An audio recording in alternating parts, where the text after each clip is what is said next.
ಶ್ರೀಮಂತ ಸೊಸೆ ಬಡ ಅತ್ತೆ. ಒಂದು ಹಳ್ಳಿಯಲ್ಲಿ ಕಾಂತಂ ಮತ್ತು ಮಂಗ ಎನ್ನುವ ಅತ್ತೆ ಸೊಸೆ ಇದ್ರು.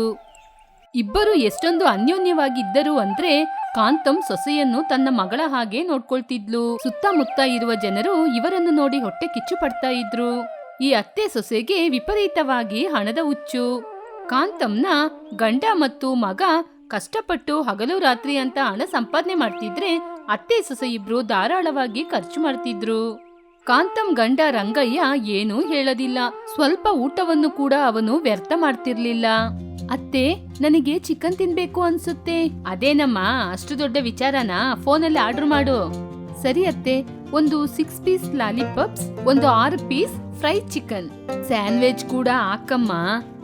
ಸರಿ ಅತ್ತೆ, 2 ಸ್ಯಾಂಡ್ವಿಚ್, ಆಮೇಲೆ ಜ್ಯೂಸ್. ಅಮ್ಮ ಸೊಸೆ, ಯಾಕಮ್ಮ ಇಷ್ಟೊಂದು ಆರ್ಡರ್ ಮಾಡ್ತಿದ್ದೀರಾ? ಸ್ವಲ್ಪ ತಿಂತೀರಾ, ಆಮೇಲೆ ಇನ್ನೂ ಸ್ವಲ್ಪ ತೆಗೆದು ಡಸ್ಟ್ಬಿನ್ ನಲ್ಲಿ ಹಾಕ್ತೀರಾ. ನಿಮ್ಮ ಅತ್ತೆಗಾದ್ರೂ ಸ್ವಲ್ಪ ಕೂಡ ಬುದ್ಧಿ ಇಲ್ಲ. ನೀನಾದ್ರೂ ಓದಿದೀಯಾ? ನೀನಾದ್ರೂ ಸ್ವಲ್ಪ ಯೋಚನೆ ಮಾಡ್ಬೋದು ತಾನೆ. ನಮಗೆ ಏನಾದ್ರೂ ಹಣಕ್ಕೆ ಕೊರತೆ ಇದೆಯಾ? ಅದಕ್ಕೆ ಅಂತ ಆಹಾರವನ್ನು ವೇಸ್ಟ್ ಮಾಡೋದಾ? ನಾವು ತಿಂತೀವೋ ಇಲ್ವೋ, ನಮ್ಮ ಸ್ಟೇಟಸ್ಗೆ ತಕ್ಕಂಗೆ ನಾವು ಆರ್ಡರ್ ಮಾಡದಿದ್ರೆ ನಮ್ಮ ಸುತ್ತಮುತ್ತ ಜನ ನಮ್ಮನ್ನ ನೋಡಿ ಏನ್ ತಿಳ್ಕೊತಾರೆ? ಸ್ಟೇಟಸ್ಗೋಸ್ಕರ ಯಾರಾದ್ರೂ ಆರ್ಡರ್ ಮಾಡ್ತಾರಾ? ಇಲ್ಲ, ತಿನ್ನಕ್ಕೇನೆ ಆರ್ಡರ್ ಮಾಡೋದು. ಆದ್ರೆ ಇಷ್ಟೊಂದು ಕಾಸ್ಟ್ಲಿ ಆದ ಫುಡ್ ನ ಆರ್ಡರ್ ಮಾಡದಿದ್ರೆ ನಮ್ಮ ಸ್ಟೇಟಸ್ ಏನಾಗೋದು? ನೀನು ಕಷ್ಟಪಡುವಂತಹ ದಿನಗಳು ಬರುತ್ತೆ, ಅದುವರೆಗೂ ನೀನು ಹೀಗೆ ಇರ್ತೀಯ. ಹೀಗಿರುವಾಗ ಒಂದು ದಿನ ಅವರ ಮನೆಯ ಮುಂದೆ ಒಬ್ಬ ಭಿಕ್ಷುಕ ಬಂದ. ಅಮ್ಮ, ಊಟ ಇದ್ರೆ ಸ್ವಲ್ಪ ಕೊಡಿಯಮ್ಮ, ತುಂಬಾನೇ ಹಸಿವಾಗ್ತಿದೆ. ಹಬ್ಬಬ್ಬಬ್ಬಬ್ಬ, ಈ ಭಿಕ್ಷುಕರಿಗೆ ಸ್ವಲ್ಪ ಕೂಡ ಬುದ್ಧಿನೇ ಇಲ್ಲ. ಹೀಗೆ ನಮ್ಮ ಮನೆಯ ಮುಂದೆ ಬಂದು ಕಿರ್ಚ್ಕೊಂಡ್ರೆ ನೋಡೋರು ನಮ್ಮ ಬಗ್ಗೆ ಏನ್ ತಿಳ್ಕೊತಾರೆ? ನಿನಗೆ ಬೇರೆ ಮನೆನೇ ಸಿಕ್ಕಿಲ್ವಾ? ಅಮ್ಮ, ಎಲ್ಲ ಮನೆಗೂ ಹೋಗಿ ಬರ್ತಾ ಇದ್ದೀನಮ್ಮ, ಯಾರು ಕೂಡ ನನಗೆ ಊಟ ಕೊಡ್ತಾನೇ ಇಲ್ಲ. ಇವಾಗ ನನ್ ಮನೆ ಬಿಟ್ಟು ಆಚೆ ಹೋಗು. ನನ್ ಮನೆ ಮುಂದೆ ನಿಲ್ಬೇಕಾದ್ರೆ ಒಂದು ಬೆಲೆ ಇರ್ಬೇಕು. ಆ ಭಿಕ್ಷುಕ ಆ ಮಾತನ್ನು ಕೇಳಿ ಮುಂದಕ್ಕೆ ನಡೆದು ತಿರುಗಿ ಹೀಗೆ ಹೇಳಿದ. ಇವಾಗೆಲ್ಲ ಭಿಕ್ಷೆ ಹಾಕಕ್ಕೂ ಕೂಡ ನಮ್ಮ ಸ್ಥಾನವನ್ನು ನೋಡ್ತಾರೆ. ಹಸಿವಲ್ಲಿರುವ ನನ್ನ ಹೊಟ್ಟೆಗೆ ಒಂದು ತುತ್ತು ಅನ್ನ ಕೂಡ ಕೊಡ್ತಾ ಇಲ್ಲ. ಇವರಿಗೆ ಒಂದು ಕೆಲಸ ಮಾಡ್ತೀನಿ, ಒಂದು ತುತ್ತು ಅನ್ನ ಹಾಕದಿರುವ ಈ ಕೈಯಲ್ಲಿ ಕಟ್ಟುಕಟ್ಟಾಗಿ ಹಣ ಕೊಡುವ ಹಾಗೆ ನಾನು ಮಾಡ್ತೀನಿ. ಮರುದಿನ ಅದೇ ಭಿಕ್ಷುಕ ಸ್ವಾಮೀಜಿ ವೇಷವನ್ನು ಧರಿಸಿ ಕಾಂತಂ ಮನೆಯ ಮುಂದೆ ಬಂದು ನಿಂತ. ಆಹಾ, ಏನಿದು ಆಶ್ಚರ್ಯ! ಲಕ್ಷ್ಮೀದೇವಿ ಈ ಮನೆಯಲ್ಲೇ ವಾಸಿಸ್ತಾ ಇದೆ. ಯಾರು ಸ್ವಾಮೀಜಿ ನೀವು ನಮ್ಮನೆಗೆ ಬಂದಿದ್ದೀರಾ? ಅತ್ತೆ, ಯಾರೋ ದೊಡ್ಡ ಸ್ವಾಮೀಜಿ ರೀತಿ ಕಾಣಿಸ್ತಾ ಇದ್ದಾರೆ, ಮನೆಯೊಳಗೆ ಕರೆಯೋಣ. ಇಂತಹ ಅದ್ಭುತವಾದ ಮನೆಯನ್ನು ಇದುವರೆಗೂ ನಾನು ನೋಡ್ಲೇ ಇಲ್ಲ. ಸ್ವಾಮಿ, ಬನ್ನಿ ಬನ್ನಿ. ಆಹಾ, ಎಂತಹ ತೇಜಸ್ಸು! ನಿಮ್ಮ ಮುಖದಲ್ಲಿ ಐಶ್ವರ್ಯದ ಕಾಂತಿ ಇದೆ ಅಮ್ಮ. ಹೌದಾ ಸ್ವಾಮೀಜಿ, ನನ್ನ ಹೆಸರು ಕೂಡ ಕಾಂತಮ್ಮೆ. ಅದು ನಿಜವಾದ ವಿಷಯ. ನೀನು ದೊಡ್ಡ ಕೋಟೀಶ್ವರಿ ಆಗ್ತೀಯ ತಾಯಿ. ಕೋಟೀಶ್ವರಿನಾ? ಹೌದಮ್ಮ, ನಿನ್ನ ಗಂಡ ಅತಿ ದೊಡ್ಡ ಕೋಟೀಶ್ವರನಾಗ್ತಾನೆ. ನನ್ನ ಗಂಡನಾ? ಅತ್ತೆ, ಮಾವನಿಗೆ ಬಂದ್ರೆ ನಮಗೇನು ಲಾಭ? ನಮಗೆ ಬರುವ ಹಾಗೆ ಕೇಳಿ. ಸ್ವಾಮೀಜಿ, ಆ ಹಣ ಎಲ್ಲ ನನ್ನ ಗಂಡನಿಗೆ ಹೋಗದೆ ನನಗೆ ಬರುವ ಹಾಗೆ ಮಾಡಿ. ನನ್ನ ಗಂಡ ತುಂಬಾನೇ ಕಂಜೂಸು, 1 ರೂಪಾಯಿನೂ ನನಗೆ ಕೊಡಲ್ಲ. ಆದ್ರೆ ಅದಕ್ಕೆ ನೀವು ಸ್ವಲ್ಪ ಬೆಲೆ ಕೊಡ್ಬೇಕು ತಾಯಿ. ಹೇಳಿ ಸ್ವಾಮಿ, ಎಷ್ಟಾದ್ರೂ ಸರಿ, ಇವಾಗ್ಲೇ ಕೊಡ್ತೀನಿ. ಸ್ವಲ್ಪ ಹಣವನ್ನು ಖರ್ಚು ಮಾಡಿ ಪೂಜೆಯನ್ನು ಮಾಡಿದ್ರೆ ಈ ಎಲ್ಲ ಹಣ ಕೂಡ ನಿಮಗೆ ಬರುವ ಹಾಗೆ ಮಾಡ್ತೇನೆ. ಆ ಲಕ್ಷ್ಮೀದೇವಿ ನಿನ್ನ ಮನೆಯಲ್ಲೇ ಇದ್ರೆ ಇದು ಸಾಧ್ಯವಾಗುತ್ತೆ. ಇಲ್ಲದಿದ್ರೆ ನನ್ನಿಂದ ಕೂಡ ಏನು ಮಾಡಲು ಸಾಧ್ಯವಿಲ್ಲ. ಕಾಂತಂ ಅವನ ಮಾತನ್ನು ಕೇಳಿ ಹಿಂದೆ ಮುಂದೆ ಯೋಚನೆ ಮಾಡದೆ ರಂಗಯ್ಯ ಮನೆಯಲ್ಲಿ ಇಟ್ಟಂತಹ ಹಣದಲ್ಲಿ 50 ಲಕ್ಷ ರೂಪಾಯಿಯನ್ನು ಆ ಸ್ವಾಮೀಜಿ ಕೈಯಲ್ಲಿ ತಂದು ಕೊಟ್ಲು. ಆ ಸ್ವಾಮೀಜಿ ಕಾಂತಂ ಕೈಯಲ್ಲಿ ಸ್ವಲ್ಪ ಭಸ್ಮವನ್ನು ಕೊಟ್ಟು, ಸರಿಯಾಗಿ 30 ದಿನಗಳು ಈ ಭಸ್ಮವನ್ನು ನಿನ್ನ ಗಂಡನ ಕೈಯಲ್ಲಿ ಹಚ್ಚುತ್ತಾ ಇರಬೇಕು. ಆ 30ನೇ ದಿನ ನಿನ್ನ ಗಂಡನ ಕೈಯಲ್ಲಿ ಕೋಟ್ಯಾಂತರ ಆಸ್ತಿಗಳು ಬಂದಿರುತ್ತೆ. ಹೀಗೆ ಆ ಭಿಕ್ಷುಕ ಹಣ ಸಿಕ್ಕಿದ್ದು ಚಾನ್ಸ್ ಅಂತ ತಿಳ್ಕೊಂಡು ಅಲ್ಲಿಂದ ಪರಾರಿಯಾದ. ಕಾಂತಮ್ಮ 30 ದಿನಗಳು ತನ್ನ ಗಂಡನ ಕೈಯಲ್ಲಿ ಭಸ್ಮವನ್ನು ಹಚ್ತಾನೆ ಇದ್ಲು. ಸ್ವಲ್ಪ ದಿನಗಳ ನಂತರ ರಂಗಯ್ಯ ಮನೆಯಲ್ಲಿ ಹಣ ಕಾಣ್ತಾ ಇಲ್ಲ ಅಂತ ಹುಡ್ಕಾಡ್ತಿದ್ದ.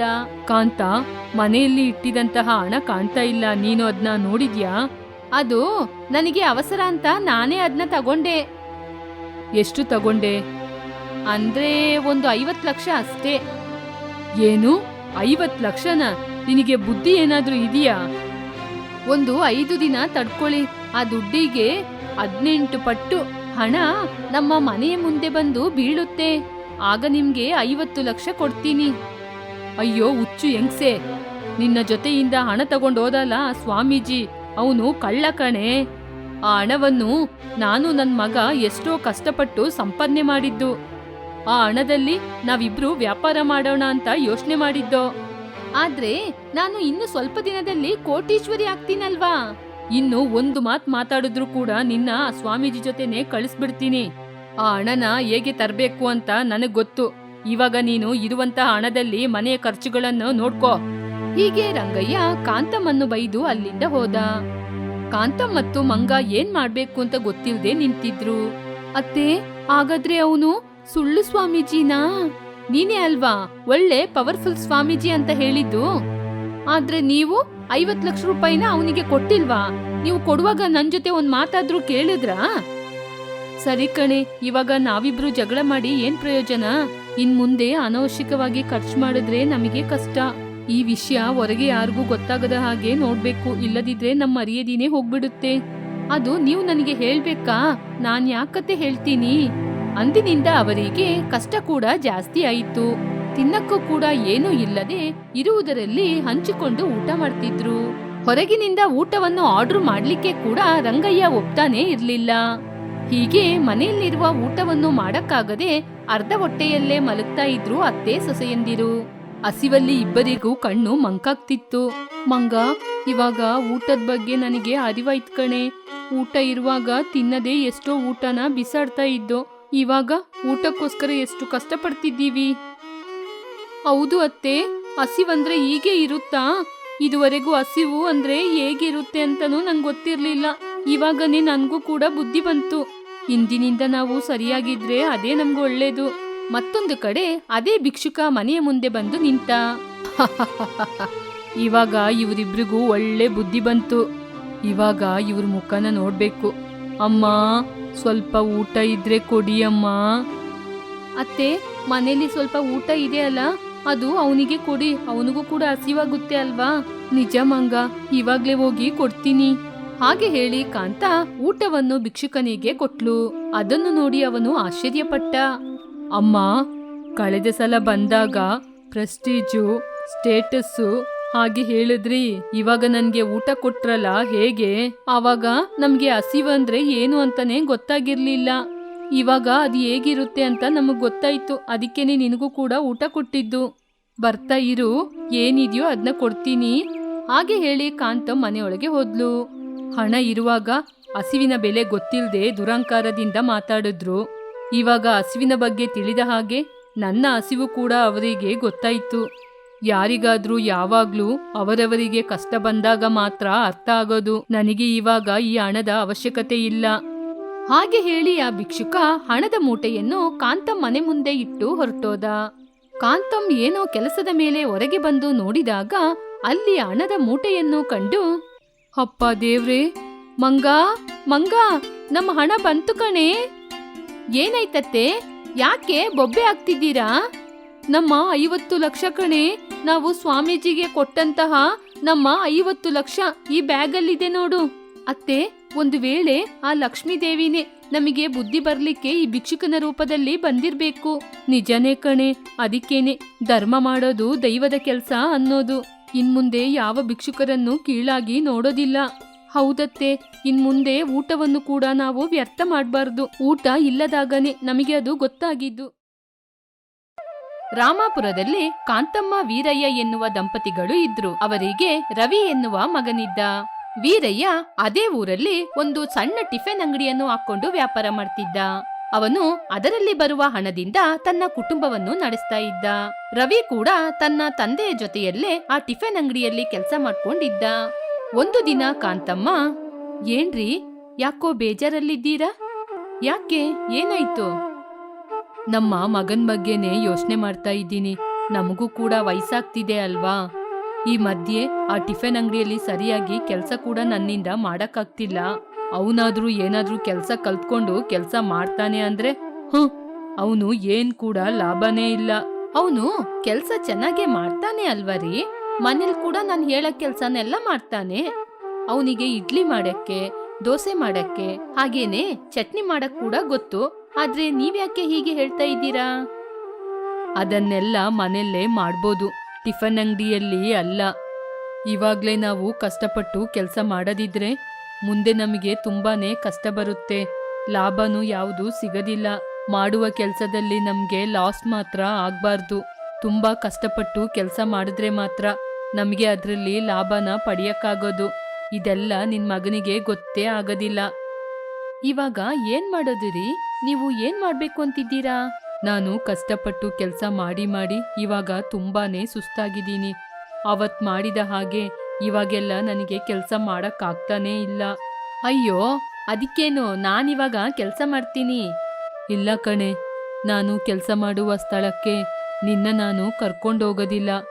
ಯಾಕಂದ್ರೆ ಈ ವಯಸ್ಸಲ್ಲಿ ನೀನ್ ಮಾತ್ರ ಯಾಕೆ ಇಷ್ಟೊಂದು ಕಷ್ಟಪಡ್ತೀಯ ಹೇಳು?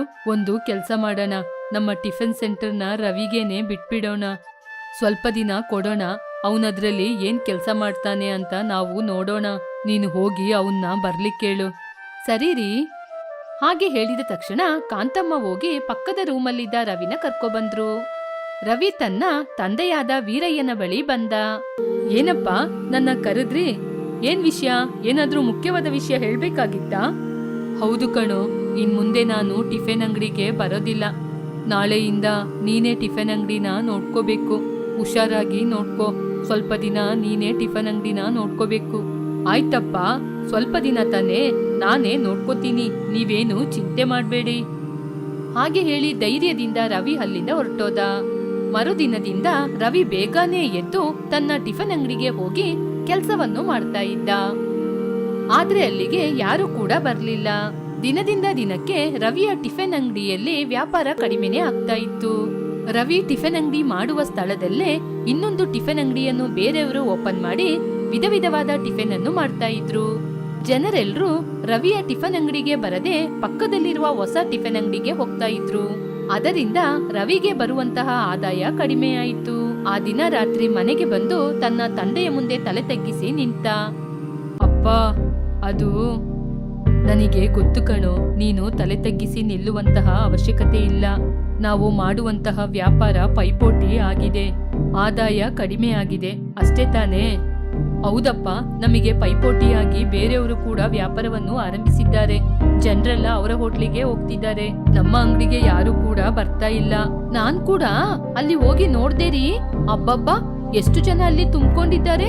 ಅಲ್ಲಿ ಅವರು ಬಿರಿಯಾನಿ ಅಂಗಡಿನ ಹಾಕಿದ್ದಾರೆ. ಅದು ಮಾತ್ರ ಅಲ್ಲದೆ ಬೇಕರಿಯಲ್ಲಿ ಕೇಕ್ಗಳೆಲ್ಲ ಮಾಡ್ತಾ ಇದ್ದಾರೆ. ಒಂದಲ್ಲ, ವಿಧ ವಿಧವಾಗಿ ಎಲ್ಲಾನು ಮಾಡ್ತಾ ಇದ್ದಾರೆ. ಅವ್ರ ಮುಂದೆ ನಮ್ಮ ಮಗ ಏನು ಕೂಡ ಮಾಡಕ್ಕಾಗಿಲ್ಲ.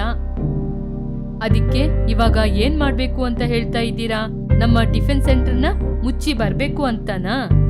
ಅದಲ್ಲಪ್ಪ, ಇವಾಗ ನಾನು ಏನ್ ಹೇಳಕ್ ಬರ್ತಿದ್ದೀನಿ ಅಂದ್ರೆ, ಸರಿ ಸರಿ, ಇವತ್ ಬೇಡ, ನಾಳೆ ಇದ್ರ ಬಗ್ಗೆ ಮಾತಾಡೋಣ. ನನಗೆ ಆರೋಗ್ಯ ಸರಿ ಇಲ್ಲ ಅಂತ ನನ್ನ ನೋಡ್ಲಿಕ್ಕೆ ಇವತ್ತು ರಾಂಬಾಬು ಮತ್ತು ಅವರ ಮಗಳು ಕವಿತಾ ಬರ್ತಿದ್ದಾಳೆ. ಅವ್ರು ಬಂದೋದ್ಮೇಲೆ ಇದ್ರ ಬಗ್ಗೆ ನಾವು ಮಾತಾಡೋಣ. ಹಾಗೆ ಹೇಳಿ ವೀರಯ್ಯ ಎದ್ದು ಅವನ್ ರೂಮ್ ಒಳಗೆ ಹೋದ. ಆ ದಿನ ಸಂಜೆ ರಾಂಬಾಬು ಮತ್ತು ಕವಿತಾ ಅವರ ಮನೆಗೆ ಬಂದ್ರು. ವೀರಯ್ಯ ಮತ್ತು ಕಾಂತಮ್ಮನ ನೋಡಿ ತುಂಬಾನೇ ಸಂತೋಷ ಪಟ್ರು. ಸ್ವಲ್ಪ ದೂರದಲ್ಲಿ ನಿಂತಿದ್ದ ರವಿಯನ್ನು ನೋಡಿ ಕವಿತಾ ನಾಚಿಕೆ ಪಟ್ಲು. ಏನಮ್ಮ ಕವಿತಾ, ತುಂಬಾ ಸಪೂರ ಆಗಿದ್ಯಾ? ಚೆನ್ನಾಗಿ ಊಟ ಮಾಡ್ತಿಲ್ವಾ? ಏನ್ ವಿಷಯ? ಅದೆಲ್ಲ ಏನೂ ಇಲ್ಲ ಮಾವಯ್ಯ. ಇವಾಗ ನಿಮ್ಮ ಆರೋಗ್ಯ ಚೆನ್ನಾಗಿದ್ಯಾ? ಬರುವಾಗ ದಾರಿಯಲ್ಲಿ ನಮ್ಮ ಟಿಫಿನ್ ಅಂಗಡಿನ ನೋಡ್ದೆ, ಮುಚ್ಚಿತ್ತು.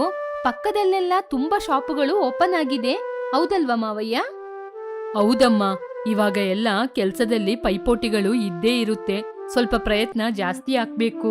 ಇಲ್ ನೋಡು ಕಾಂತಮ್ಮ, ಇವತ್ತು ನಿನ್ ತಮ್ಮನ ಮಗಳಿಗೆ ಚೆನ್ನಾಗಿ ಅಡಿಗೆ ಮಾಡು. ನಾವೆಲ್ಲ ಒಟ್ಟಿಗೆ ಕೂತು ಊಟ ಮಾಡೋಣ. ಇಲ್ಲ ಮಾವಯ್ಯ, ಇವತ್ತು ನಾನ್ ಅಡಿಗೆ ಮಾಡ್ತೀನಿ. ನನ್ನ ಅಡಿಗೆನ ಊಟ ಮಾಡಿ ನೀವೆಲ್ಲ ಹೇಗಿದೆ ಅಂತ ಹೇಳಿ. ಹಾಗೆ ಆಗ್ಲಿ ಕಣೆ.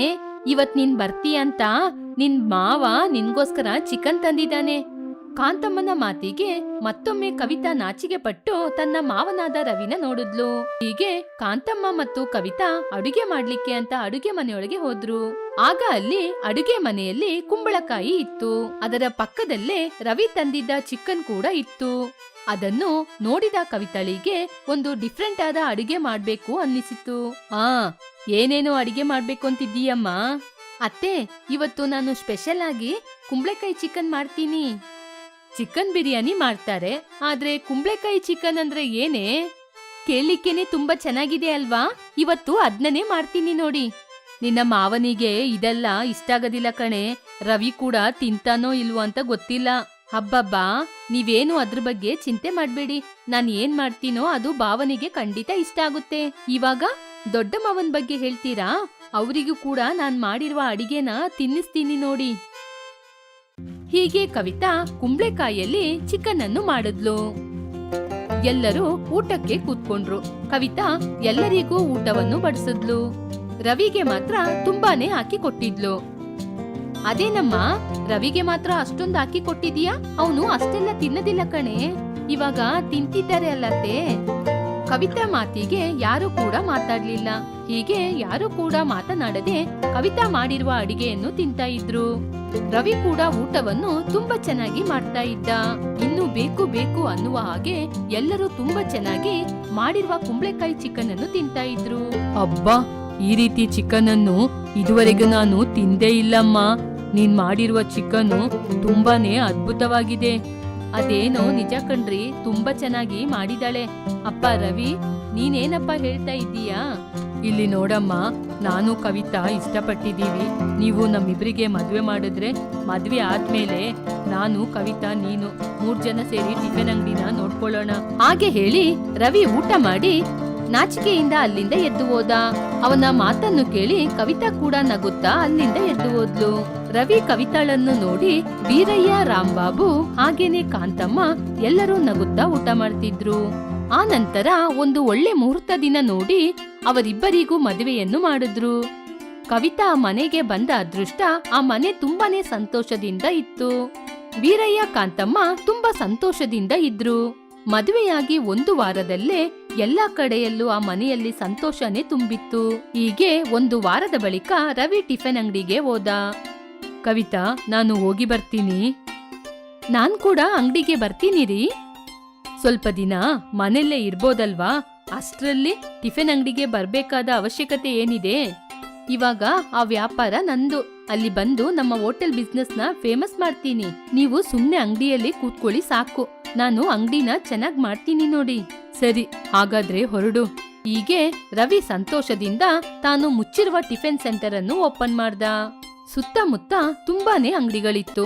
ಜನರೆಲ್ಲ ಬೇರೆ ಬೇರೆ ಅಂಗಡಿಗಳಿಗೆ ಹೋಗಿ ತಮಗೆ ಬೇಕಾದದ್ದನ್ನು ತಿಂತಾ ಇದ್ರು. ಅವರನ್ನು ನೋಡಿ ರವಿ ತುಂಬಾನೇ ದುಃಖ ಪಡ್ತಿದ್ದ. ಇವರೆಲ್ಲ ಹೀಗೆ ವ್ಯಾಪಾರ ಮಾಡಿದ್ರೆ ನಮ್ಮ ಟಿಫಿನ್ ಅಂಗಡಿಗೆ ಇವರೆಲ್ಲ ಬರ್ತಾರಾ?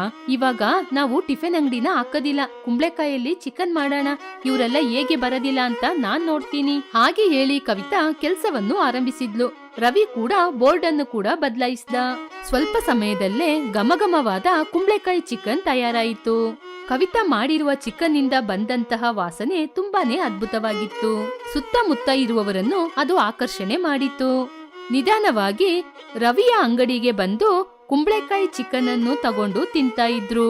ಸಂಜೆ ಆಗುವಷ್ಟರಲ್ಲಿ ತುಂಬಾ ಜನರು ಅಂಗಡಿಯ ಮುಂದೆ ಕ್ಯೂ ನಿಂತಿದ್ರು. ಕವಿತಾ ಬರೋರಿಗೆಲ್ಲ ಅವಳು ಮಾಡಿರುವ ಕುಂಬಳಕಾಯಿ ಚಿಕನ್ ಕೊಡ್ತಾ ಇದ್ಲು. ಎಲ್ಲರೂ ತಗೊಂಡು ತಿಂತಾ ಇದ್ರು. ಅಷ್ಟರಲ್ಲಿ ರಾತ್ರಿ ಕೂಡ ಆಯ್ತು. ಜನರು ಮಾತ್ರ ಬರ್ತಾನೆ ಇದ್ರು. ಆ ದಿನ ರಾತ್ರಿ 11 ಗಂಟೆ ತನಕ ವ್ಯಾಪಾರವನ್ನು ಮಾಡ್ತಾ ಇದ್ರು. ಮನೆಗೆ ಬಂದ್ರು. ಏನಾಯ್ತು ಕಣೋ, ಇಷ್ಟೊಂದು ಸುಸ್ತಾಗಿದೀಯಾ? ನಿಮ್ಮ ಸೊಸೆ ಮಾಡಿರುವ ಕುಂಬಳಕಾಯಿ ಚಿಕನಿಗೆ ಜನರು ಎಷ್ಟು ಬರ್ತಾ ಇದ್ರು. ಟಿಫಿನ್ ಅಂಗಡಿಯಲ್ಲಿ ಎಷ್ಟೋ ದಿನ ನಾವು ಕಷ್ಟಪಟ್ಟು ಸಂಪಾದನೆ ಮಾಡಿದಂತಹ ಹಣ ಇವತ್ತು ಒಂದೇ ದಿನದಲ್ಲಿ ನಮ್ ಕೈ ಸೇರಿದೆ. ಇದೆಲ್ಲ ನನ್ ಸೊಸೆಯಿಂದನೇ ಸಾಧ್ಯ ಆಗಿದ್ದು. ನನ್ ಸೊಸೆ ಬಂಗಾರ. ಹೀಗೆ ಎಲ್ಲರೂ ಕವಿತಾಳನ್ನು ಮೆಚ್ಚಿದ್ರು. ಹೀಗೆ ಅಂದಿನಿಂದ ಕವಿತಾ ಮತ್ತು ರವಿ ಸೇರಿ ಕುಂಬಳಕಾಯಿ ಚಿಕನ್ ಅನ್ನು ಮಾಡಿ ಅಧಿಕ ಲಾಭವನ್ನು ಸಂಪಾದನೆ ಮಾಡಿ ತುಂಬಾ ಸಂತೋಷವಾಗಿ ಜೀವನವನ್ನು ನಡೆಸ್ತಾ ಇದ್ರು.